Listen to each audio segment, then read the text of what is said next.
be here. I love you all.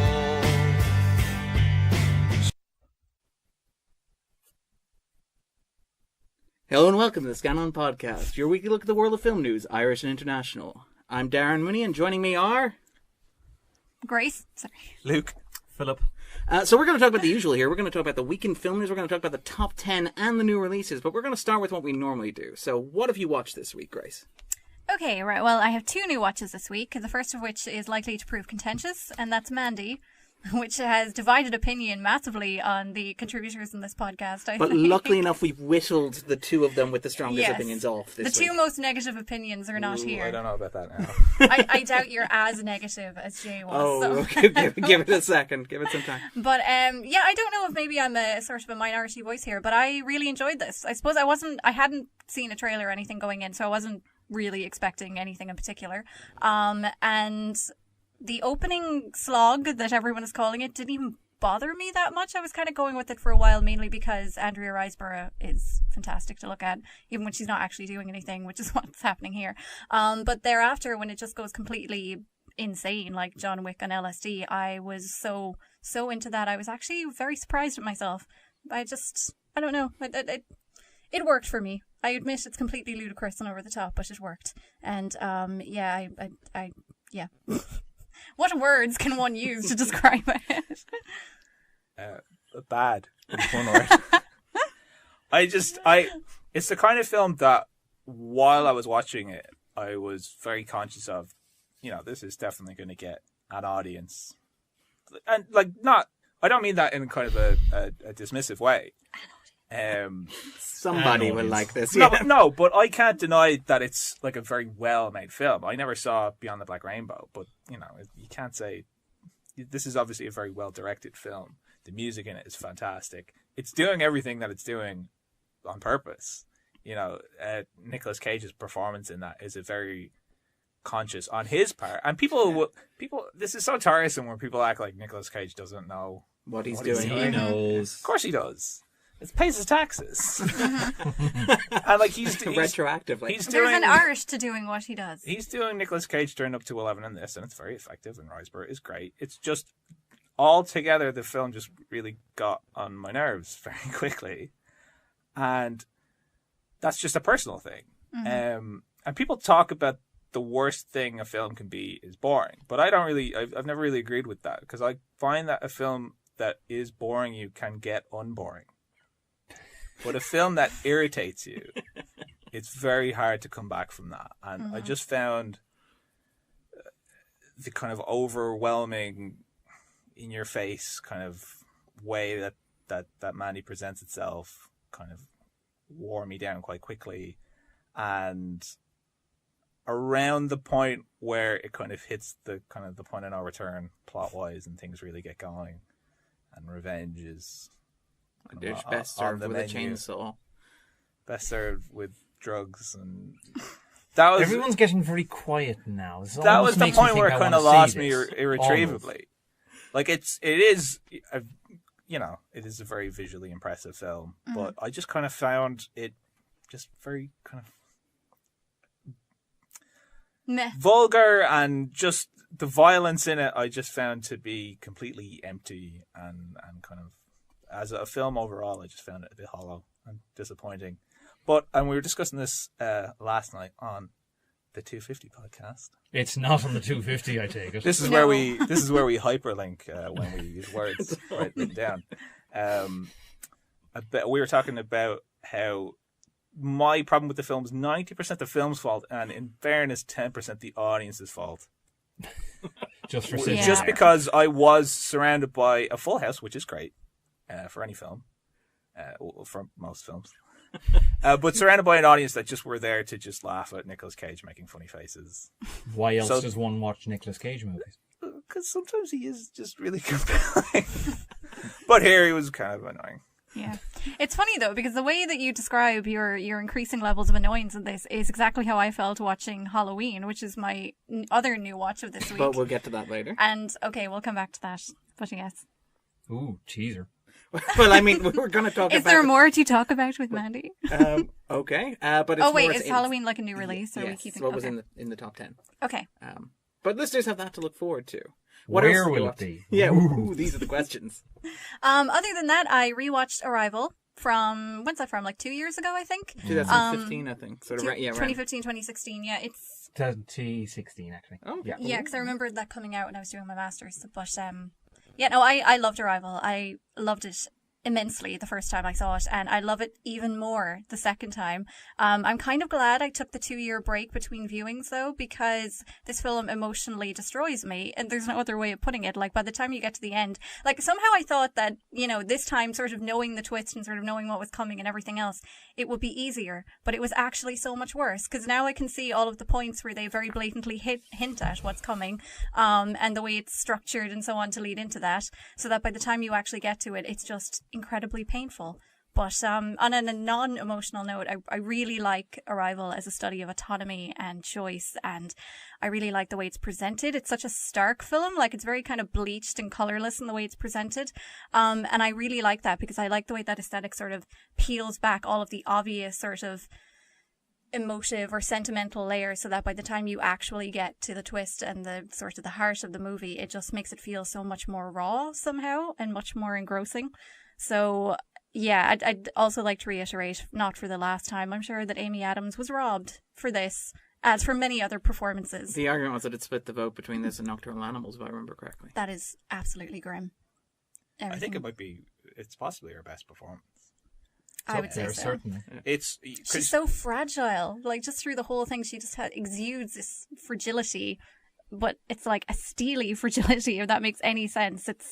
It's fascinating to me. I love the way she approaches this character. Yeah, and like so many films over the last couple of years have protagonists with that are kind of at an emotional remove. Some of them are by the same director. Some of them star Ryan Gosling. Some of them will be talking about The biggest detractor for those two people is not currently here. But Amy Adams gets across that emotional remove, but it's still you really feel those emotions a lot kind of stronger, or very strongly. I think Arrival's great. I know not everyone agrees. Mm-hmm. It's okay. I am not a huge fan of Arrival. I have some serious issues with it, but that's Seconded. yeah. But that's for another time. Yeah. Otherwise, I finished looking at Hill House, The Haunting of Hill House, to go to its full title on Netflix, which I also absolutely loved. Really, really gorgeous character study with fantastic pacing, very thoughtful writing, an interpretation of the text, I suppose, as opposed to a straight adaptation, but I think that much was clear from very early on. But I just really like the way they approach the story, and the institution of a house, more specifically, as a way to explore literal and metaphorical ghosts, as it were, and how the home is kind of like the center, one of the binding frameworks of a family, can help you to explore trauma and loss and connections in very specific ways. And I just felt it was really, really considered and innovative way of looking at a text that's been adapted 1,000 times and is pretty familiar to a lot of audiences. But I thought this was a nice kind of original spin on it and a really compelling one. And I'm really looking forward to rewatching it as well to absorb yet more layers. how much a horror works a second time round. Mm-hmm. Yep. Also, some genuinely excellent jump scares. I think Jay mentioned one last week from one of the later episodes that just sort of comes out of nowhere, and which you're not expecting, and it's wonderful. The viral content, and I think this is the thing where the Twitter account is showing you ghosts that are hidden in the series for you to find. I'm actually kind of glad they did that, because I felt like when I was watching it, I kept seeing stuff in the background, and then I was like, is this like a glare on the screen? Because you can only see it for half a second. And you're like, was that really there? Or, like, was that intentional? And yeah, it was, it seems. But yeah, that was my week. Other than that. All right, Luke? Well, lately, like, I did watch Mandy. I don't need to really go back there. I don't think. But another film that I caught up with recently was Bad Times at the El Royale. Ooh. Which, the last time I was on this podcast, I hadn't seen yet, and I said, I'm very skeptical of it. I think Darren is hurriedly checking the top 10 to make sure it's not still in it. It's not that. I did check. I did, for once, do a little bit of research. Darren, are we in the clear? We are in the clear. I think it kind of sunk. It disappeared. We were very... I'd say the length of it is the thing. But, I mean, that's the big thing I've heard a lot of people saying, but I really didn't feel that at all. the way that it's structured, Bad Times at the El Royale, it's kind of you have all these characters check into the hotel. Obviously, they're all hiding who they It's really a tin are. little Indians thing. It sounds... Yeah. You can And work then so well with that. it kind of, the structure of it is it shows each of the characters Their room by perspective room on and events. their perspective on the events as they unfold. And that sounds slow, and obviously a lot of people have found it, but I thought it was pretty propulsive. Like I was actually pretty impressed by the way that it used that, but kind of kept things moving. Like there is a moment where you see the same Event sequence from from three different points of view, and it did it in a way that you got more every time, rather than feeling like, oh my god, We're doing are we this doing again. Yeah, Rashomon, basically. I wouldn't quite put it up there, but Not in terms of quality, necessarily. But I think like the production design in it is fantastic. I think it's got, it's one of the best Bridges performances in a while, maybe since Hell or High Water, but it is the best performance he's done in a very long time, where he's not speaking like Foghorn Leghorn. I found the character. I found most of the characters to be very well written. I thought there were a couple of sequences in this that were really impressive and kind of really tense and very cinematic. Which is good to see from Drew Goddard as like a developing director. Obviously he's got more experience writing, but and like Cynthia Erivo in it is really she's phenomenal. really good. that's a breakout. She's got a performance. stunning singing voice. This is her first kind of on big screen, sort of big central She's role. done Broadway, I think. Yeah. And she's the one who performs, like, if you listen to the trailer, the vocal version of This Old Heart of Mine, for example. And they do that a number of times throughout the film, where they will literally let her sing an entire song. And it should be. This is the thing where you talk about, like, it should be indulgent or overlong, but it's not. But I every really loved it. every time she starts singing, there's something different also going on, and her performances, they're not just vocally impressive, but she's still acting while she's doing it. And that, to me, was really impressive. She's also popping from Widows as well. Yeah, which I'm reading the book at the moment, so I'm excited to see. I'm waiting for the Blu-ray her of the character in ITV that. series. It's not perfect, I will say that. It loses the thread of kind of two of its maybe most interesting or maybe most narratively important characters when you get to the third act, which is Dakota Johnson and her sister, who looks just like her. It's not actually her sister, because her sister is also... Oh, it's not her actual sister. Not her actual sister. Because her actual sister does look quite like her as well, I think. But they're kind of narratively very key characters. For the first two acts, and then the third act arrives. It just kind of... And the third act should be their big moment, but it just kind of loses them completely, which was really disappointing. And I found that when it got to the third act, it lost kind of all the characters, really. I thought the themes that this film is kind of going for, which is kind of America and how it's kind of... How horribly messed up it is, how it's always been horribly messed up, and how it will always be horribly messed up. How, despite the kind of glossy veneer of it, it's propelled by violence and kind of mistreatment And and awfulness. voyeurism, and I thought it did that not with great subtlety, but with a degree of subtlety that I was kind of taken with. Because everyone was again comparing this to Tarantino, and kind of a 90s Tarantino, but I thought that this would be what a modern Tarantino film would look like if he was still disciplined. And it's only 2 hours and 20 minutes long. Well, no, That like would it be a is. different Tarantino. It is still long, but for example, like Cynthia Erivo, she's an aspiring Motown singer. She's kind of kept down and mistreated and such. And there are words that would be in this screenplay if it was written by Quentin Tarantino, for example, that aren't here, and that was kind of nice. The one thing I will say, just to finish up, is again, this is kind of a minor point, is Hemsworth, who I like as like a Could you movie describe star. him as a Hemsworth of several? He's Well, I know he A few is, of but them he is the dotted around. biggest. The most He's- notable Hemsworth. He is the biggest Hemsworth, But, Him like- from Home and Away.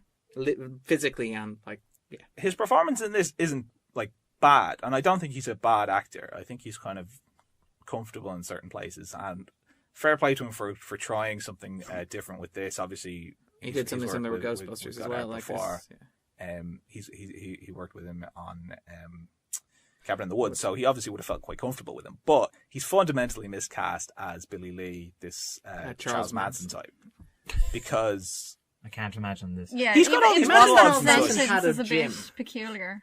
But like he's Before he went got to these prison. monologues and he gets through them and such. But like the fact is, fundamentally, people that look like Chris Hemsworth don't become cult leaders. If They if don't there are have to. any Chris Hemsworth lookalike cult leaders out there, We apologise. I'm Was sorry, that a touch? it's just true, and particular as it applies to Manson himself, who this is obviously trying to ape very strongly. It's does set he in have 19 a swastika carved in his forehead? Not yet, no. It's set in like 1969, early 1969. Yeah, right? and it is the exact kind of the end of the swinging '60s kind of thing that this is going the for. civil unrest, collapse of trust, the FBI doing all sorts of shady things, etc. And the character as written is, an exploiter of women in the exact same way that Manson was, and an exploiter of young women, Dakota Johnson's sister, in particular. And that's how he's set up. But I'm sorry, like people who look like, and it's not that people that look like that can't be bad people or terrible people. Of course they can, but they don't need to do what cult leaders do to get what they want. Do you know what I'm saying? I think I see what you mean. Yeah. You're picturing in the role of a cult leader somebody like Michael Shannon. I wasn't going to say a Michael Shannon, but that absolutely works. Yes, Maybe even like Paul Dano, someone, Paul Dano. Poor Yes, Dano. Poor Michael Shannon. It doesn't have. I'm not saying that they have to be ugly. It's just like he takes off his they shirt still in this. they and still need to exude a certain level of charisma if they're going to. if It you're, says that like they paid attract him out of the people. button budget because it's But like there's if- never a moment. do you know what I mean? If you're well cast as a god, you can't be a cult leader. he has Ironically. Cynthia Erivo. Just to finish up, she has this monologue where she kind of refutes him as a character and some of the kind of underlying themes of the film in very strong terms, and it's a fantastic monologue. It's really great, but it doesn't dismiss this character as well as it could because of the casting in it. I quite But liked I'd say it. on the whole, I did think it was a pretty good film. I think it's worth a watch. And again, I like that Hemsworth is sort of branching out. I like that again he's doing that thing like Chris Pine is doing. Chris Pine's trying to find his niche. I feel like Hemsworth is doing something very similar. I'd put him ahead of, and like Chris Evans is great at what he's been doing over the last couple of years, but not in the things that I don't think he's that ambitious in the way that he's tried to branch out. At least so far. No. He's doing Johnson's next film, the mystery thing. Okay. Yeah. I feel like when Chris Evans has a certain level of contractual freedom from the ongoing massive franchise that's locked up so much of his time, we might see a bit more of him. Yeah, in fairness, I feel like he probably wants to. Problem at this stage. He made that very overt several years ago. Particularly with and the tweeting everyone of went I'm into never coming meltdown. back. Yeah. Screw you, spoiler policy. I'm never coming back. So the Chris rankings Will be adjusted keep going. accordingly. At least we all know who's going to be on the bottom. Pratt. Yes. Okay. Thank It's you not for just a clarifying clever that. name. Moving on. But anyway, so what else do you watch? The only other stuff I've been watching lately is all in the top 10, so Okay, we cool. can keep it rolling. Perfect. Phil, what have you watched lately? Let's see. Just a couple of things of note. First off was The Killing of a Sacred Deer, which is continuing my catch-up from last year after my self-imposed hiatus. I like this a lot. More than perhaps I expected to, because I liked The Lobster kind of until I didn't. But I still like it overall. But this is a step up. It sees Yorgos Lanthimos, the director, getting a bit more ambitious with his camera. Colin Farrell is, I think, more or less repeating his performance kind of from The Lobster. That's very monotone, very underplayed, but the script is so much more sinister. And Barry Keoghan is absolute breakout in this. He's great. Quite creepy. Nobody Quite. eats spaghetti quite as menacingly as Barry Keoghan. No. But again, if anybody does out there, keep it to yourself. It was really impressive. I'd say it really got under my skin. But the other film I watched, and one which I don't know how well this might go down, but hey ho, Wonder Woman. Again, continuing my catch up. Okay, so it is nice to see the character get her own solo outing and all of that. I think Gal Gadot is great in the title role. Part of me thinks she might be an actual superhero, because in this she has to battle not only villains but weak villains, some really clunky dialogue, some pretty lackluster CGI, and a third act that is horrendous. Utterly horrendous. You mean Savile Row Magneto? Yeah, I like that. Savile Row Magneto. I can't take credit for that one. That one was Andrew, my other podcast co-host.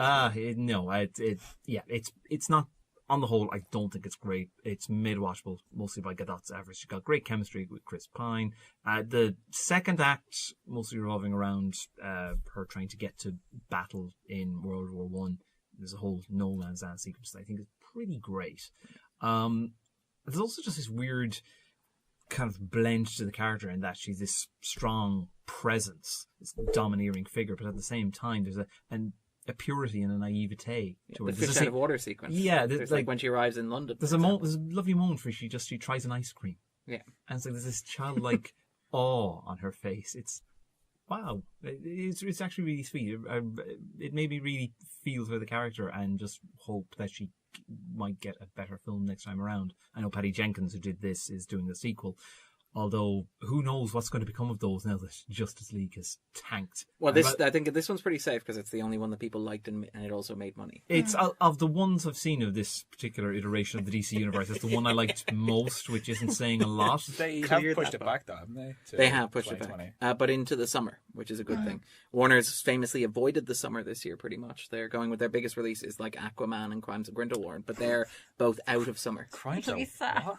I saw a giant poster for that the other day and was just kind of like, what the hell is this? And got closer. Hey, that Harry Potter cash cow isn't going to milk itself. Yeah, but so we've reached the point where Warner Brothers, like one of the oldest and biggest of the studios, is being squeezed out of summer. The fact that they're moving Wonder Woman back, though, into summer as opposed to in December suggests maybe they're hopeful. It's not the worst pushback. It's not New Mutant. A little bit of breathing room is grand too, I think. Yeah, so that was what I watched of more kind of broadly popular and known stuff. Contemporary cinema. Well, indeed. Well, yeah. All right, let's run very quickly through what I watched. So I watched a bunch of stuff. I saw Mandy as well. I saw Bastille Day on Friday because it happened to be on television. Idris Elba and Richard Madden. And it's really odd. It's very transparently a Eurotrash thriller to the point that the version I saw on Film 4 was actually titled The Take, in case you were wandering through the channels and looking for something like Taken. That's probably a Brexit cause, isn't it? Ooh, Bastille Day. Yeah. Ooh, the French. How French it is. Look at They these kicked the French one off Bake Off, so... There you go. But the Indians are still on it, so... Bastille Day is... that's a different kettle of fish. For now. Yeah. But wait until they need to negotiate that trade deal. But yeah, Bastille Day is a mess of a film. It's completely all over the place. It's absolutely it's not a good film. It's not even like a good example of this kind of film. It's a paint by numbers, buddies opposite attract buddy comedy film. Sell it, Darren, sell it. It has the most weirdly convoluted bank robbery plot I've ever seen, and I've seen Die Hard with a vengeance. This is a movie in which a bunch of French riot police conspire to spark riots in France among minorities, immigrants, and the poor people in order to distract from their own attempt to rob the Federal Reserve, or the French equivalent of the Federal Reserve. And the only people who can stop them are an American pickpocket played by Richard Madden and a grizzled CIA agent played by Idris Elba.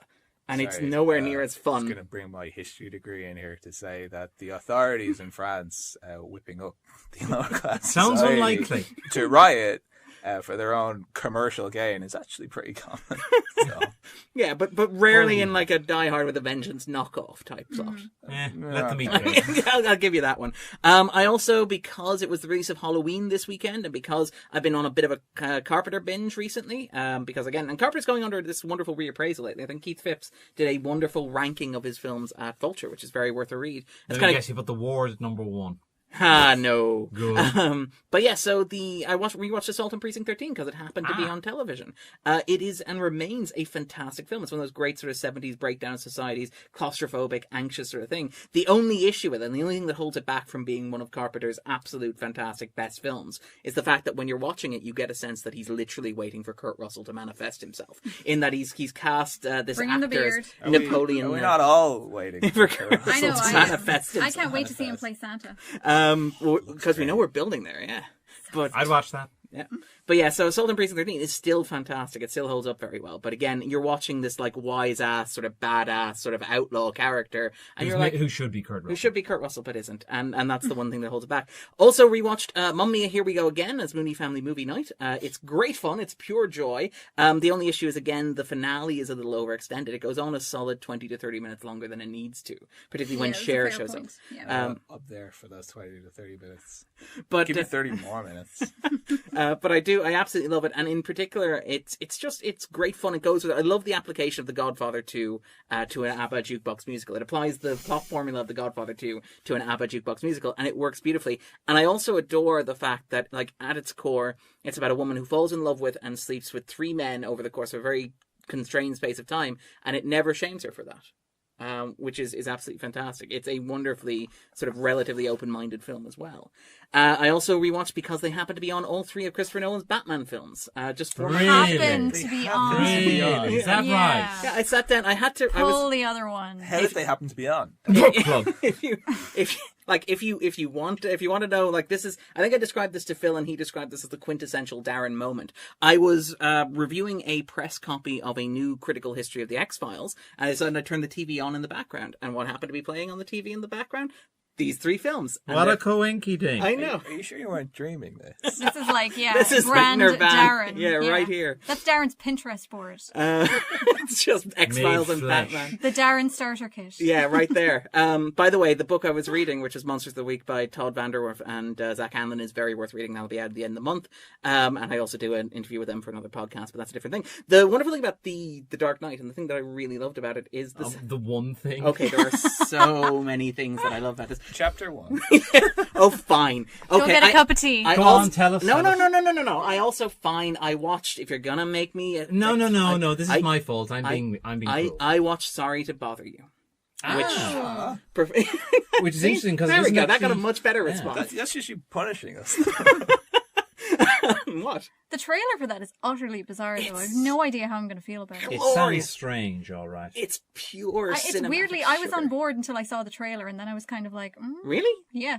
Okay, The because trailer makes me feel a bit. the movie is the trailer expanded to like an hour and 50 minutes. It's amazing. It's glorious. Boots Riley has this Bit wonderful concerned. sort of sensibility, this wonderful sort of visual storytelling. It's very much like, obviously the stock comparison for this is Get Out, because obviously it's a first-time African-American film director telling a story about race in America that's sort of wry and funny and plays with genre conventions, and that's a little bit of a lazy comparison. It's probably much closer to the Paul Verhoeven movies of the 80s, in that it's this biting satire of contemporary American sort of capitalism, except this time it's filtered as much through race as it is through just sheer economic sort of class. And it's very much an exploration of like how people screw each other over for money and how far the American system will go in order to earn a dollar. Like, there's a wonderful line towards the end of the film that serves almost as a thesis statement, which is like, when you have no idea how to fix problems this bad, you just accept them. And there's a sense the film is almost arguing from that point. It's taking the modern world as it exists, turning it to 11, and asking how far and how bad things would have to get before people actually just stopped accepting the way they are. It's very biting. It's very well observed. It's got a great sense of humor. It's got this wonderful visual energy that runs through it, and I would wholeheartedly recommend it. It's one of my films of the year. I've yet to decide where it's going to fall in there. It has a significant twist, which seems to divide people about halfway through. I'm not entirely sure where I fall in it. I appreciate it intellectually. I think it works very well in terms of the movie's themes. I'm just not sure what it does to the momentum of the story that it's telling. But I would wholeheartedly recommend that. It's screening at Cork early next month as well. I was hoping to see it last week when I was over in London, but unfortunately it screened before I got there. This gives us a nice segue into the moves, because we have into the news, because we have our man in London, Phil. Oh, me? Yes. Phil was over at the London Film Festival last week. Yeah, it's. I don't think Scannain has a ready festival correspondent, but I'll Consider take this I will take that bullet, Cecile, if you have to. someone has to. Somebody has to go to these festivals. Tough job, etc. Yeah, well, it's just nice to see what on earth we have to look forward to in the next little while. My first observation from going there and seeing what I saw and what I didn't see, I suppose more to the point, is that the recurring phrase that kept cropping up is, it'll be on Netflix soon. There's a lot of stuff here that got big premieres, but it they're Netflix movies. They might get a limited release in cinemas, and Probably not over here even. Like they'll get Maybe releases in London maybe, but probably in Los Perhaps. Angeles and New York for awards qualification. but for all intents and purposes, they're going straight to Netflix, which is quite a sign of the times, I think.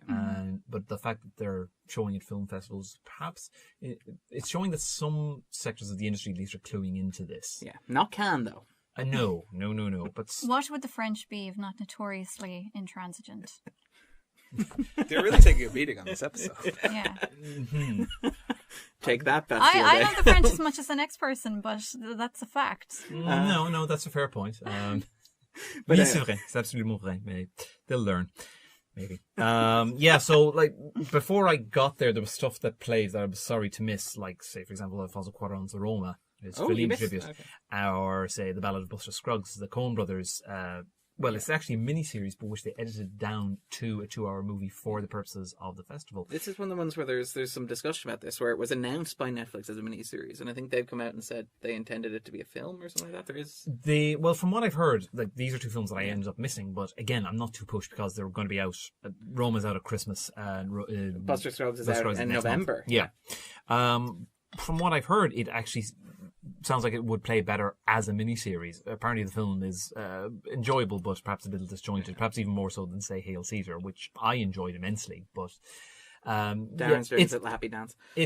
I like it a lot, but it is episodic. And apparently this is even more so. I haven't seen it, so I can't judge. But it's, like I say, I think it's just the scale of the films that are going to Netflix. Like one of the big films I was at was Outlaw King, David Mackenzie's follow-up to Hell and High That's Water. quite soon. Chris as well, Pine, isn't it? it's out next week, isn't it? Or But that was like one of their big galas. But it's going to Netflix. It's which I found surprising because I went to the premiere screening. You know, you had Chris Pine and Aaron Taylor Johnson, Dave Mackenzie, some supporting cast producers, all there. But for this film that is not going to get a major cinema release, when you think of red carpets and premieres, there would be ordinarily seen as events to push these for cinematic release, as just to get some publicity. But perhaps not. There's probably an argument to be made, though, that with the sheer volume of content on Netflix, having a big promo push like that, even for something that's just premiering on the platform, is a way of singling it out. But the fact that and the word of mouth for Netflix, I think, is so important too. But I imagine Netflix would do a lot of the pushing itself anyway, since it's one of their productions. But they have so many. And that's true. You would think, There's a but lot. they're really bad about kind of even once you actually log on about saying this is something new and it's ours and it's there's really so good much. and you should watch It's it. true. That's exactly And the stuff that they eat, because I assume other people get these emails as well, where it's like, now on Netflix for, insert your name here. And it's so, why are you emailing me about this? Like, you've added like 5 things recently that I know I'm going to like, and based on my viewing habits, you should know I like. So why are you telling me about all this other rubbish? I don't know what way they do it. Yeah. Yeah, it actually happened at one point that I went to a film that I didn't know was a Netflix film, and I wasn't sure until I sat down. It was Dovlatov, the film by Alexei German Jr., which is a biopic about Sergei Dovlatov, the Soviet writer, and it just sounds so unlikely. But I sat down. The first thing that came up on screen, the Netflix logo. Wait, what? Excuse me? My sitting room is much bigger than I remember it. It's just that this is like from the son of Alexei German, like the director of stuff like Hard to Be a God. Yeah. Now, it's nowhere near as austere or as challenging as that film. It is a biopic, but it's actually a very well made one. But the Netflix logo popped up. Am I in the right movie? Is this really? Okay. Yeah. But perhaps you got to Netflix spend are all that diversifying. money you're saving by cancelling Iron Fist and Luke Cage. If it means I get things like that, I don't mind. So how was it otherwise? How was the film festival otherwise? So, what were your big ticket items? Like, what was your read on it? Like, there are people saying that this is one of the best awards sort of circuits they've seen in years. Like, people from Venice were saying that this is an extraordinarily strong year. Now, we've already had A Star is Born and First Man out, and we'll be talking about those in due course. But what was your read on the festival circuit? Okay, well, from what I saw, so I mentioned like some of the big things, like Roma, that got a lot of attention at Venice and went down well in London as well. From what I saw, I would say pretty standard year. Like normally if I went, I would get like 2 or 3 or 4 of my best films of the year in, at least. This year, no, okay, my list making might be a bit choppier this year, but even so, I wouldn't be so secure in my list. I saw some really, really good stuff, some really big names that have cropped up in festivals so far. All quite good, but I haven't seen anything that absolutely Rocked your world. Well, maybe one thing. Ooh. It's actually, I suppose, a neat segue from what I was saying before. I watched The Killing of a Sacred Deer in preparation for seeing The Favourite, which I Table goes silent. couldn't stop laughing. It's absolutely hilarious. It had me from the get-go and carried by 3 absolutely marvellous lead performances, and it looks great. Robbie Ryan, Irish director of photography, he is a shoe-in for awards nominations. It looks great. All shot in natural light. Nice. Looks very Kubrickian. Stunning. A new take on natural light that isn't The Revenant. I'm excited. It's the camera Or The Witch. But The Witch is better. Never mind. Sorry, go on. Oh, I do like The Witch. Yeah. But this is, like, for all I'd say about it being shot in natural light, it's very disciplined. It's not like, it doesn't feel like a novelty. Mm-hmm. It's very calculated, very, very sharp, very witty, sometimes shockingly bawdy. It just went to places that you don't expect sometimes. The basic story about 2 women jostling to be the favourite of Queen Anne and her court in the early 18th century.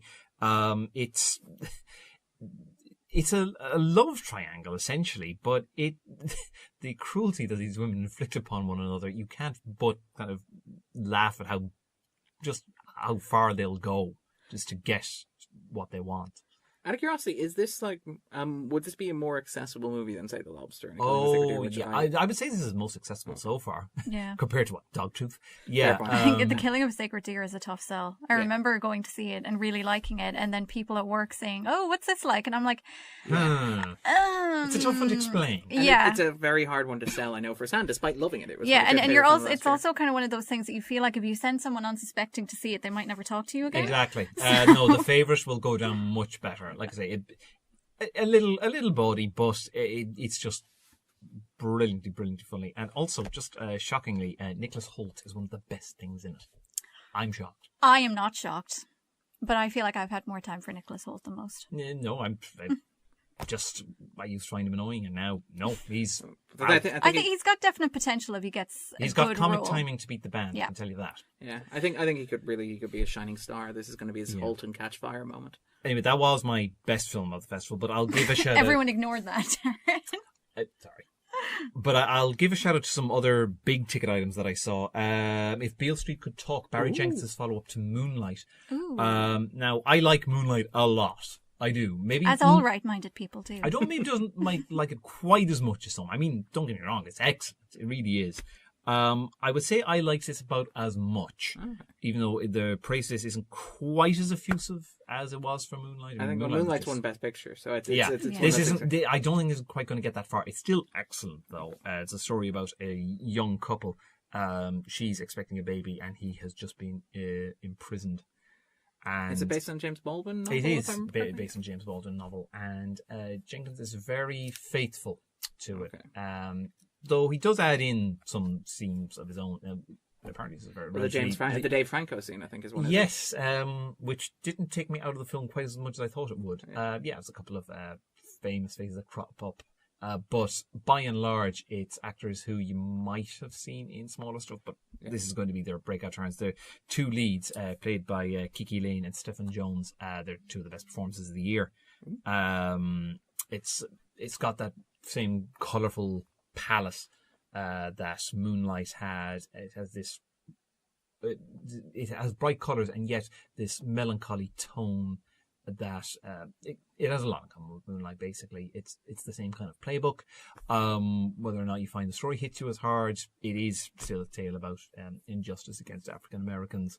None more timely, I suppose, but told with a very colourful artistic eye and very knowing. And like I say, carried by 2 great performances. Also, Burning, Lee Chang-dong's drama thriller, which went down a storm at Cannes, and I thought it was excellent. It's the story of a young Korean man who encounters an old flame from high school several years later, just when they meet, she goes off on holiday. She comes back having met this other guy who is a lot wealthier, a lot more successful, and seems a lot more everything than her old friend. And it's about this guy, the friend of hers, trying to figure out what is this new man's deal exactly. Like, he suspects that there's something much more sinister under the surface. And as the film goes on, you're never quite sure where it's going to go. I thought it kept me pinned to my seat just to see where it will go, but it is made with a great deal of artistry. It looks great, sounds great. The performances are excellent, and I look forward to seeing it again. Nice. Also, in my top films that I saw, Peter Strickland's In Fabric, his follow-up to The Duke of Burgundy, which is batshit. Absolutely nuts. It's the story of a dress that's haunted. Whoever buys it, they die. You had my curiosity, but now you have my attention. Yeah, what if Phantom Thread, but there's actually a phantom in the threads? That might be a phantom thread I'd actually want to watch. It's weird, it's strange. If you've seen Strickland's other stuff like The Duke of Burgundy or Barbarian Sound Studio, you know what you're in for. What else? Big ticket items. Suspiria.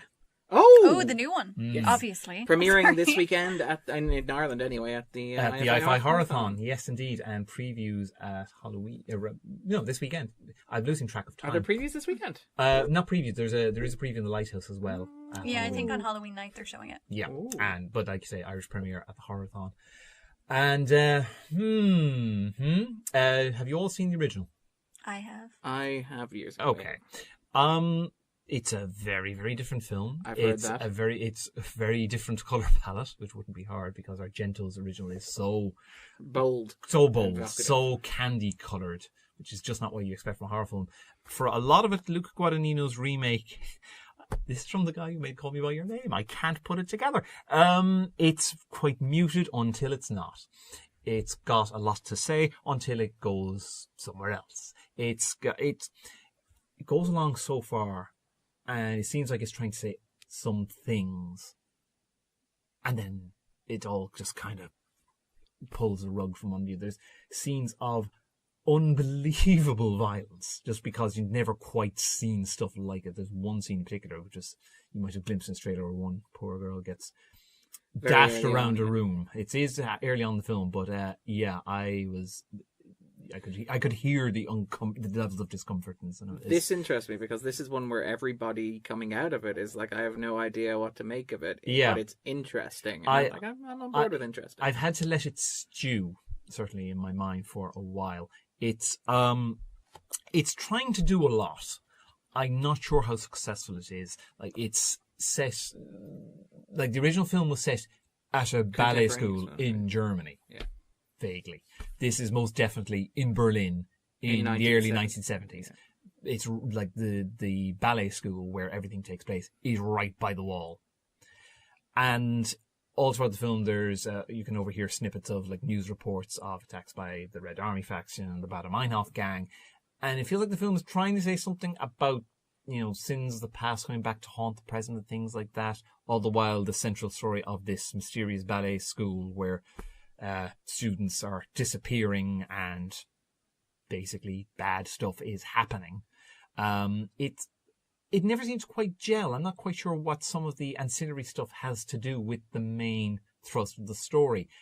It's well made, it's well produced. It really is quite something when it goes from this muted colour palette into its utterly nutty last act. So much blood. The cast is, as you'd expect, Tilda Swinton is now quite infamously in at least 2 roles. So is Dakota Johnson, actually, interesting enough. Yes, indeed. It's strange. I'm not sure all of it works, but it won't leave me anytime soon. And, for a lot of films, I'd be glad to have the burn in my mind like that. Big ticket items. Let me see what else. I feel like I'm holding court now. You will wait until I've finished. Sisters Brothers, Jacques Audiard's Western. Oh, with John C. Reilly and Joaquin Phoenix. Yes, the stars of Walk Hard and Walk the Line together at last. Walking.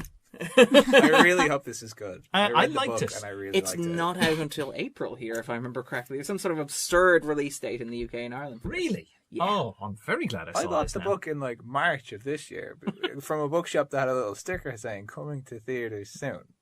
Soon is relative. Soon is very relative. False advertising. Sometime in the next 10 years. Join us in a few weeks when we'll follow up on Luke's false advertising lawsuit. The quest for the Sisters Brothers. Well, then, as someone who's read the book, you probably know that its appeal lies in the fact that it's a Western that doesn't really behave like a Western. Yeah. And I think the film very much keeps to that. It's, it starts off very much as about this pair of gunslingers, the Sisters Brothers, but it turns into something a bit more thoughtful and a bit less gunslingy, I suppose. It wasn't that it had a lot of surprises, but except just it wasn't going anywhere necessarily thematically or narratively that you would expect. Not in any out there way, but just it was a bit more calmer, than I would have expected from any given Western, which I quite liked. It really clicked for me. I liked it very much. Is it funny? Yes, That's it good to is. A surprising amount of it from Jake Gyllenhaal and his thick accent. Oh, okay. Oh, like not in an OTT way. It's in a Jake Gyllenhaal way, though. I don't know. I find it's not as My bad. mileage with him varies immensely depending on what he's trying to do. I hear you. And Jake Gyllenhaal in weird accent just immediately makes me think, no. It's not as bad as he was in, say, Okja. Oh. We're a couple steps that down was from that. that was grim. That was very grim. It was. I'd actually forgotten he was in that until just there now. So Sorry. Thanks yeah, for reminding I know. me. I have no idea what he's doing in that film in any sense of that phrase. Talk about digging up the sins of the past. Yeah. But we finished talking about Suspiria, I think. I'm just so those are things that I generally liked, but also I'll give mentions If to. you had to pick a hidden gem, Hidden you gem. did like the big ticket item. So if somebody's like looking I'll for tell you something on video on demand, or like if they want something that they haven't heard everything about on the sort of award circuit, what did you see? Like, what was a smaller film that really jumped out at you? Okay, I'm glad you said that because I was going to go into a rant about the things that disappointed me. But Oh, fair okay. point. Yeah, if I had to pick a hidden gem, I'm going to go with Too Late to Die Young. It was one of the films in competition at the festival. This is a Chilean film from director Dominga Sotomayor, and it's about a trio of teenagers coming of age in early 90s Chile, just around the time that the country is beginning to emerge from the shadow of Pinochet's regime. And it's just really well observed and really affectionate and gentle look at these young people. And, they're not getting into anything particularly wild, just, being teenagers, getting together with friends. And the basic thrust of the story is that their families, their parents and siblings, a group of them are going together to houses out in the country to celebrate New Year's. But it's just more kind of how their various stories interlink and, developing relationships and stories coming together and hidden stories coming out and things like that. But it's really, really well paced, beautifully made, fine performances. I loved it. It's my second film festival, only to the favourite, and I'm actually not sure when it's out here, but I hope it gets a release because I thought it was It'll fall somewhere in the gap between The Favourite and The Sisters Brothers. There's quite a few in between that gap, but I'll also just give cautionary mentions to a few things. I mentioned Outlaw King earlier. Yes, It's fine. Braverheart, so I would describe it basically. I don't necessarily think it's doing anything out of the ordinary as far as big sword epics go. Although I say Chris Pine is passable as a Scotsman, but I say Aaron Taylor Johnson and Florence Pugh probably fare better in the performance stakes. Pugh's great. Yeah. Probably I had two major disappointments, though, I will say. Sunset, Laszlo Nemes's follow-up to Son of Saul. Oh. Which I picked as the best film of 2015. I frankly thought his follow-up was terrible. Utterly terrible. About basically a young woman coming back to Budapest in just before the outbreak of World War One, and she's what's the technical term for a hat maker? Haberdasher. A milliner, thank you. She's a milliner, and she comes back to. Nice try, though. You're getting there. I do just for the sound of it. I do like the word haberdasher. But this young woman, she's trained as a milliner. She comes back to Budapest to the shop that her parents owned, it's now under new ownership. She hasn't been there in years. And basically, the whole film follows her around. Literally, the camera follows her around as... Well, Son of Saul was very it claustrophobic as well, right? It was. I mean, obviously fit thematically. Keeps this same claustrophobic style for this film, and it does not fit in here as well. I don't see a purpose for it. In Son of Saul, he kept because the camera obviously close. to narrow the perspective, and it narrowed the perspective, and it kept the horrors just sufficiently at bay. Yeah. Whereas this, I don't know. It's basically a lot of stuff happening when it remembers to happen. And it's chaos. It's absolute chaos, and I have to say, it did not grab me anywhere near as much as his first film. Other big disappointment, Peter Liu. Mike Lee. Yes, you know, Darren, I'm a big Mike Lee fan. But Mike Lee... You would lead the way among us. But, that hurt. Really. It's not even the full... Like, if his name was Lead, it would be fine. Yeah, but Lee... But it's not. But there's a little hyphe... Anyway, sorry, go. You were saying... Yeah, I love Lee. Lovely. See, much better. Thank you very much. But You folded anybody into who a knows larger Mike Lee's work, basically, just leave it. Yeah, thank you. It's all right. It's all right. You'll get better. But anybody who knows Mike Lee's work knows that he does character-driven pieces. Yeah. This is the story of the... This is meant to be a Peter social epic, right? Yeah, it's Mike Lee's epic. Who asked for this? Yeah. It's this retelling of the Peterloo massacre in Manchester in 1819, in which several people were killed and many, many more were injured when a peaceful assembly, basically people demanding greater rights, because at this stage, of course, so much power in Britain was still very much in the hands of a very small number of people. Basically, the assembly went awry when the King's forces marched on them. And the problem with this is he's so focused on the massacre, he seems to have forgotten about the people who were in it. It's nowhere near as character driven as his other films, any of his other films, frankly. Any of the characters seem to exist as viewpoints, and very broad viewpoints of that. So the poor people are basically they're just there to say, we want rights. The rich people are there to say, we're snobs and we're not going to give you your rights. Most unorthodox. The whole thing culminates in the titular massacre, which is, it's fine. It's the fact that he's never done a set piece on that scale before, I forgive him for, but the rest of the film, I just found it took a while to get there, because it seems more interested in semantics than actually getting into its characters. Film with a lot of mouth, but not necessarily enough heart to back it up. So unfortunately, it petered out for you a little bit. That provides us with a nice segue to cover the rest of the news, which we're going to cover very quickly. Sorry, I really hogged that section. No, not at all. I feel bad. I mean, you are our foreign correspondent. Like this is it. You know, oui. When you get back from Toronto, we'll have similar questions. That's next year. I know. I'm probably not going to. We're working up. But yeah, if any of our Kickstarter backers would like Phil to go to Toronto, please get in touch. Meanwhile, though, closer to home, we have a number of festivals taking place. WANDA, which is Belfast Feminist Film Festival, is taking place from the 1st to the 4th of November. Number of screenings taking place there. They're opening with a screening of Persepolis, the famous Marjan's Trap. Thank you for handling that. That was going to be a very difficult pronunciation. You missed your pronunciation expert. Really did. Well, they've got a whole host of other stuff going on there. They've got, for example, Obvious Child. They've got Bernadette and Notes on a Political Journey, A Kind of Sisterhood, and Grace will appreciate this. They've got Julie Dash's Daughter of the Dust screening there as well. Beautiful. Which was famously the first film directed by an African-American woman, or first major film directed by an African-American woman. Get a theatrical release. So that is taking place on the 1st to the 4th of November in Belfast, so keep an eye out for that. The Galway Film Fleadh, which we covered a little while ago, they've got a junior Fleadh coming up, which will be from November 6th through November 10th. So if you're traveling around the country, you can have a sort of like a festival tour. They had a number of premieres and sort of special screenings taking place there. So, for example, 8th Grade, which Bo Burnham's sort of highly anticipated. I'm really looking forward to this. Got a lot of praise. I can't wait to see that. Single-handedly bringing back Orinoco Flow, which should be enough to earn it the merit that's... But no, I'm finishing the work that the girl with the dragon tattoo started all those years ago. But apparently it's fantastic. Everything I've heard about 8th Grade says it's amazing, and I'm really looking forward to seeing it.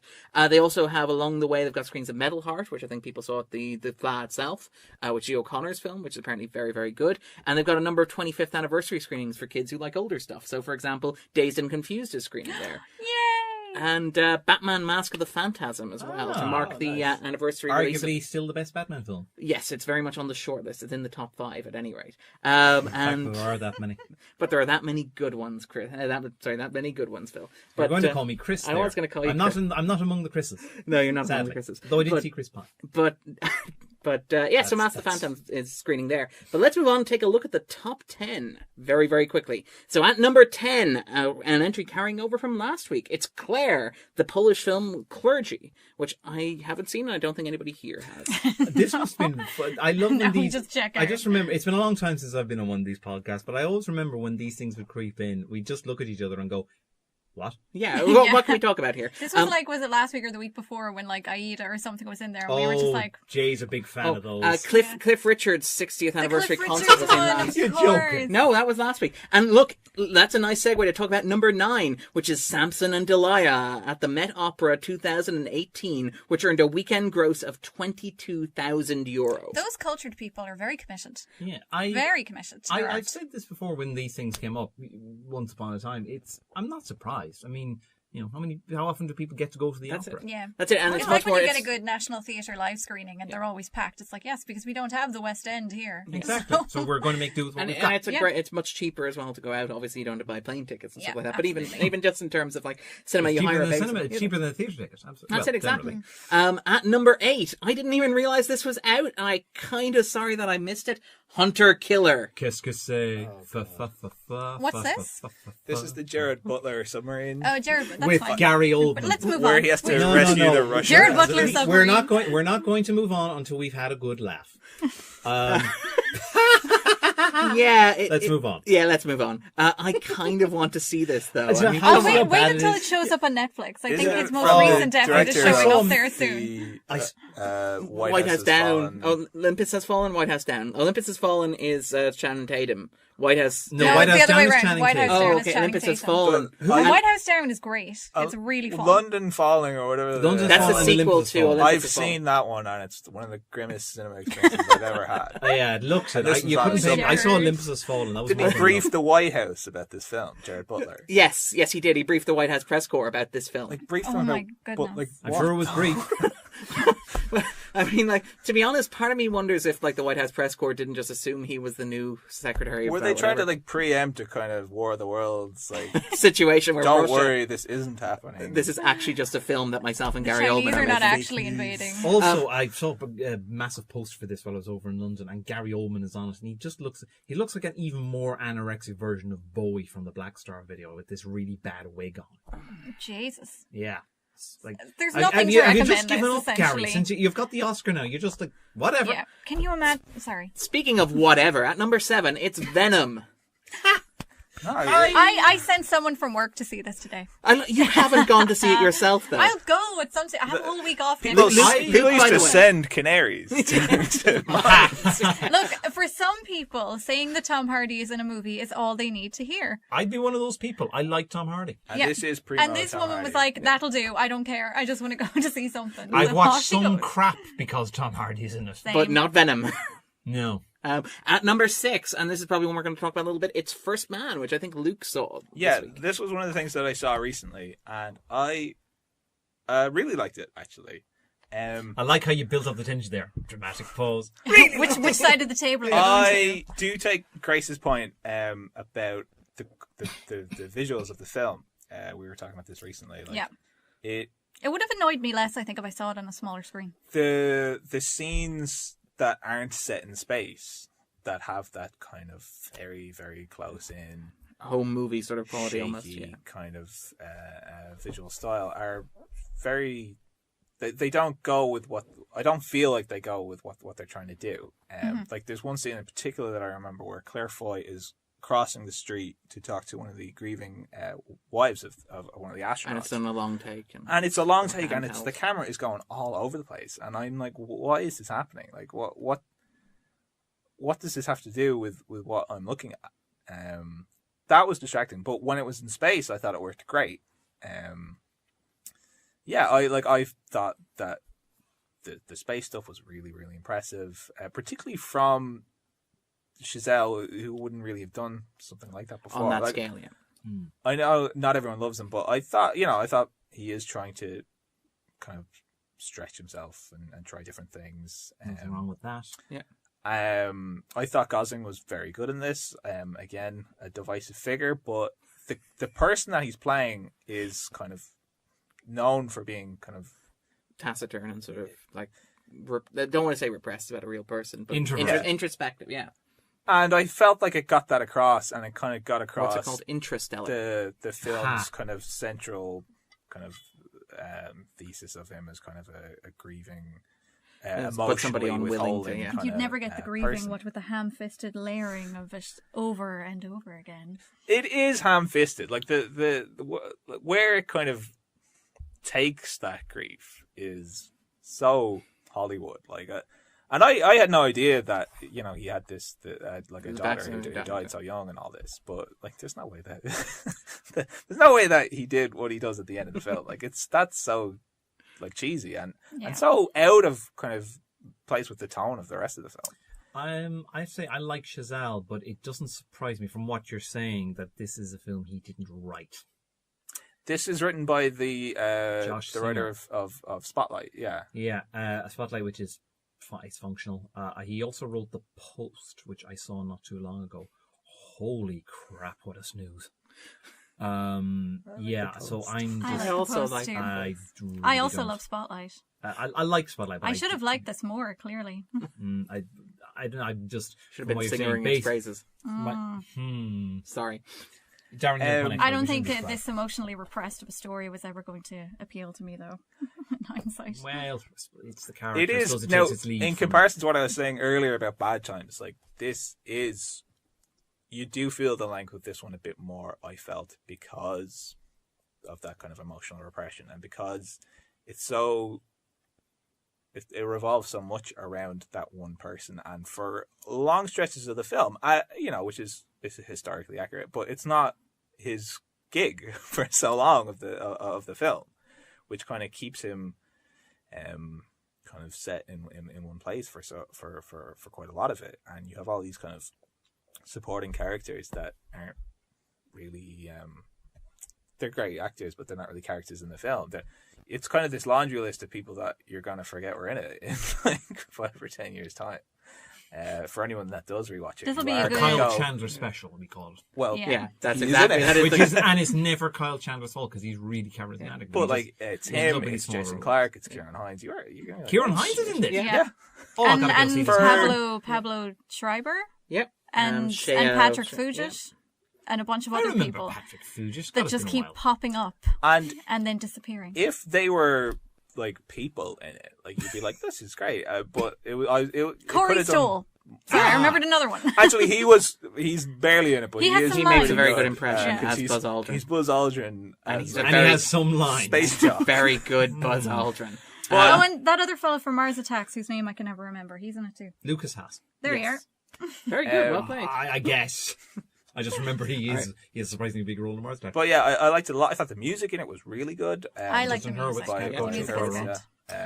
Probably his best. The use of music is very good too. Deserves a better film. Yeah. All right. Well, but I liked it. I'd say. I'm seeing a slightly. It landed or whatever, Darren. There's a scale. I'm on the lower end of the And scale. Darren's on the upper end of the scale. We are a bit time boxed, Jay is listeners, in case listeners are wondering why we're sort of rushing through this a little bit. Johnny English Strikes Again is at number 5. Who asked for this? Earning 149,000 for a total of 837,000 euro at the box office. Those people should turn in their passports. Yeah, that's who asked for it. At number 4, Goosebumps 2, Haunted Halloween. There's a second one? Yep, and it doesn't star Jack Black because he was in Jack Black is in that Beastie Boys video I mentioned earlier. Yeah. But he was like the selling point of the first film. Yeah, and he went to make the moved house over with to the other haunted house. A better franchise. decision. Yeah. At number 3, it's Smallfoot, which again, has anybody here seen this? This is an animation. No. Yes, Niall as the sort of obligatory father. Yeah, the parent on the sort of Scannain sort of website. The person I sent to see Venom saw this with her son and says it's great. Oh, well, there we go. We got 2 ringing endorsements by proxy on this podcast. To be fair, though, they're the Already audiences you seen want it. to think is great. Parents with kids. Yeah. All right, let's talk very, very quickly about this. At number 2, with a total of €297,000 for an opening total of €299,000, it's Halloween, David Gordon Green's belated sequel / debut / reboot of John Carpenter's 1978 original. Phil. Question. Okay, I can take or leave the Halloween franchise, but I love the first, as does everybody.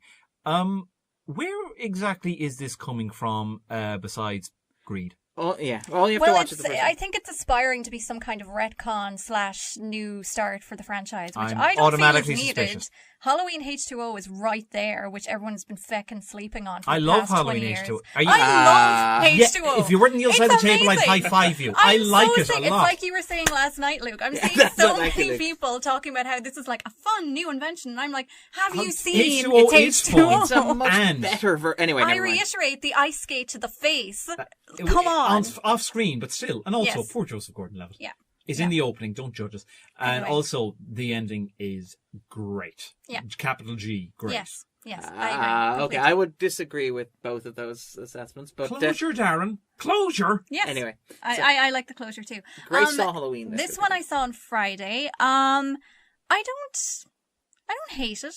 I don't. which is a ringing endorsement right there. I say that Oh, because Lord. I went to see it with my sister, who really hated it, and said that the last time she was that annoyed by a film was Jurassic World, which will tell you how To strongly be fair, she everyone reacted should to be it. annoyed at Jurassic But I World. will say that early in the film, this pair of English journalists appear who work for a podcast or have a podcast or something. Oh, here we go. Yeah, I thought it was a very accurate portrayal of the medium in which we're it working. was, yes. But There anyway, was no research, no preparation. One of my they favorite just moments. showed up outside Can I Laurie's hope they house and were died like, "Can we bloody pay deaths?" you for an interview?" One of my personal favorite moments is the bit where like these guys who work in an audio medium go and visit this guy who hasn't said a word in like 40 years at this point, And wave a mask in front of him in an incredibly they unethical reach manner. a microphone out towards him as if to say, "This is gonna play really well on this Yeah. audio medium." Him not saying anything. Yeah. Production. This sounds kind of terrible. The I reason liked I it, bring this but- up is because when this happened, like, they'd been on screen for about 45 seconds, and my sister turns to me and says, "I hope they get slaughtered first." And I laughed and I said, "Brits out," and that was the highlight of this film. So I just like that was a to black use 47. my own observation. I hope was they the get highlight killed of before this they film. start advertising Casper mattresses. But Squarespace. Squarespace or stamps.com, but they're not, they're an American, or they're English, so that doesn't happen. Anyway, the rest of the film, I mean, it's fine. I don't think it's terrible, but it didn't give me any reason to feel like it was necessary or that it had a point, really. There were only two things that really stood out to me about it, one of which was the fact that the dad character, who's Jamie Lee Curtis's son-in-law in it, was clearly intended to be Danny McBride, because Danny McBride wrote this, and he's not playing him, and it's weird to see somebody else attempt to play a character that's clearly meant to be Danny McBride. No character ever should be Danny McBride, though. I like like Danny Danny McBride. McBride. Oh, you're the ones. In certain, anyway. And then the other thing was that there was this young lad in it who was really Miles Robbins. Miles Robbins, who you there's may a know striking- from Blockers and the X-Files revival series. Yes, doing a wonderful impression of like a teenage Jared Way. And anyway, it turns out that he is Tim Robbins and Susan Sarandon's son. I learned that from this film, and I'm grateful for that fact. Other Which than one does he that, look more like? Which one does he look like? I'll keep an eye out for him if I ever actually see Doesn't this. look like either of them. It's easy. It's not like a Wyatt Russell Yeah. situation. Oh, It's- God. or- Isn't that something? That is Oh, uncanny. Not to derail, just really quickly. Bill Pullman's son is in Bad Times at the El Royale. He's the guy that looks like Tom Holland. What? That's Yeah. Bill Pullman's son. There's like a bellboy. I In, guess uh, Bill yeah, Pullman. it's like We miss Lewis We'll watch Pullman The or something. Equalizer 2. Don't watch The Equalizer 2. Hadn't planned on it. Yeah. At number 1 this week, retaining its place and actually climbing in terms of earnings this week, it's A Star Is Born, earning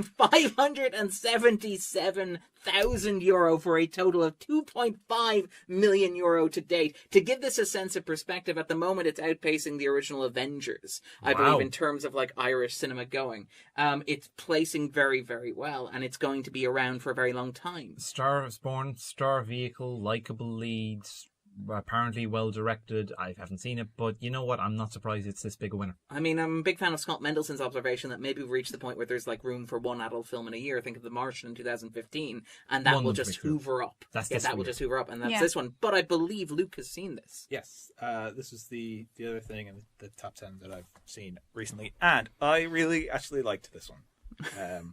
Should we be shocked? Mostly. I was kind I of quite liked surprised. I thought, the kind of first maybe hour, 20 minutes of it, I was really, really, really on board. I thought it was really well directed. I thought, During the meet cute sequence and stuff like that, isn't it? Yeah.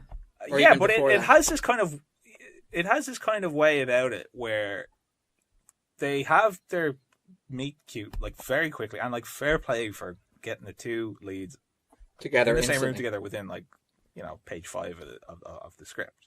I think that's really That good. makes sense. It's I'm Yeah, with you on that. like why belabor the point with 20 minutes of what you get in the back of the film. Uh-oh. But it's their chemistry is really good, and I really liked the way it's just like here they are, they're together, and it kind of like just rolls on from there. Like they meet up in a bar, and then it's like then they go here, and then they go here, and then it's the next morning, and before you know it, she's on stage for her The Shallows, stage so what you for mean, the Shallows, and yeah. it's like that's the big moment. Yeah. And it because of the way that it has done that and kind of draws you in, that moment plays all the better. Mm-hmm. It might be the high moment of the film, but it's I still, think it actually is. It's quite an emotional moment too. that's the real like for her kind of Yeah. Best Actress nomination. Do you know what I mean? Mm. But like it works. It works really well. And she's so good in it. She's so natural. Do you know what I mean? Like it just felt to me like her character was a real person. And it is emotionally involving. I don't really cry at movies, but it really does kind of get you in that way. The for ending most really part. got me, which is The gas. cut at the end is like that's really good filmmaking. That's the kind of stuff. I'm sorry, Darren, do you have an opinion sorry. on this? That's good filmmaking. It That's doing something that's what you go to the movies for. That kind of thing. Is it something that's unexpected, or at least I wouldn't say it's unexpected. Perhaps the most obvious but thing you could do with it, but anyway. Yeah, but that sometimes like this is a I think I need this to is go a see Star this is now. Born. In fairness, like, I didn't hate it, to be clear. Like, just No, in I know case you it liked seems it. like... Yeah, well, okay. you're not going for like Robert Pattinson in space here. You're Oh going man, for I can't wait to see that. yeah, and that's great. But this is No. Forget Robert. Claire Denis in space Claire Denis and Robert Pattinson masturbating in space. with Juliette Binoche. no masturbating. And we're back in to the this. French. But so like it's. Pourquoi pas? I think it's nice that we ended on a good note for the French. But anyway. But what I did find here as I was thinking about it more is that it is a better directed and better acted film than it is written in several Yeah. ways. In terms of kind of obviously this is supposed to revolve around the central two, but this could have used a few more supporting characters, both to kind of help you to kind of understand their journey a bit more and kind of go along with it a bit more, but also just to kind of stop the film's big problem, which is that it loses Ali's, which is Lady Gaga's character, it loses her journey in the second half. I felt I like don't think that's anything to do with the lack of other characters. I think But that's I No, more felt I like think what there's probably an the argument to be director's made saying. that you could have. It's gradually withdrawn from this very insular dynamic between them to flesh out other aspects Yeah. of their character by introducing other people. Like if you keep the first kind of act and maybe part of the second as being squarely focused on them, and then gradually bring in more of the outside world. Like, as it if were. you had someone that knew Ali before she got famous, that is then reflecting on how she is now, I know that would have been very kind of blunt, but As opposed But to the it rest of the kind film. of- But like anyway. Yeah, well, I think it would fit in that particular story, though. like her, Darren, like, you've got stronger feelings on this than you No. you and said. it could have used, and this is where you get into kind of the Cooper of it all a little bit. It could have used a few more female characters in that way. Like you've It got passes the Bechdel test due to the presence of a single supporting named character who shows her to her seats or backstage area. Oh yeah. Like Gale, the you've hero got, of... You've got like Andrew Dice Clay in there as Ali's dad, and he's pretty good. I don't like Andrew Dice Clay, but if you'd had like I don't know, like Fran Drescher or something in Oh, there as her God. mom, being like, "Oh, Andrew Dice Clay, you fool, you never sang with Frank Sinatra," something like that would have added to it. I'm hearing all those in Fran Drescher's voice. It's not helping. And it just the way that kind of Cooper writes and kind of writes for himself. It just in the back half of it, I'm like, yeah, this is getting into it. Yeah, he co-wrote it. He's He's going for like 4 of those big 5 Oscars.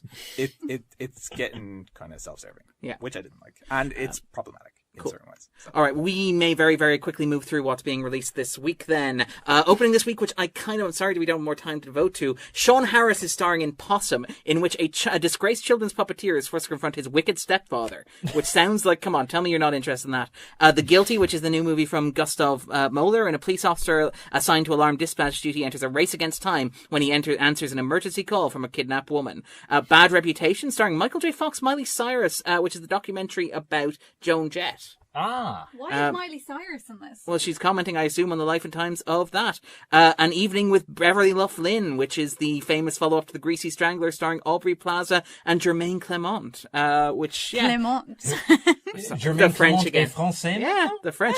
Also, this week, although perhaps worthy of more discussion than we're going to give it here, The Hate You Give, which is apparently fascinating. It's an adaptation of the young adult novel about a young black girl who sort of gets thrown up into a social crisis following a police shooting. Police violence, yes. Yep. Bohemian Rhapsody, which we are going to talk a lot about next week. Because that's going to be in the top 10. It's probably going to be in the top 10, and if it's not, I'm probably going to see it anyway because I can't resist this. I kind of want to see it as well.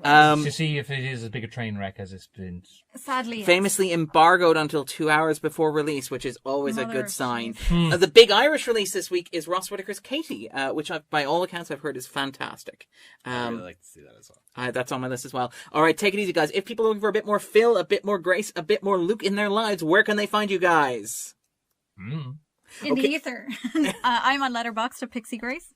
I'm Mr. Cynical on Twitter, and I'm on filmanddublin.ie. I'm at Darren _ host of a podcast called The 250, where this week for Halloween, we're doing Silence of the Lambs with Dr. Bernice Murphy from TCD.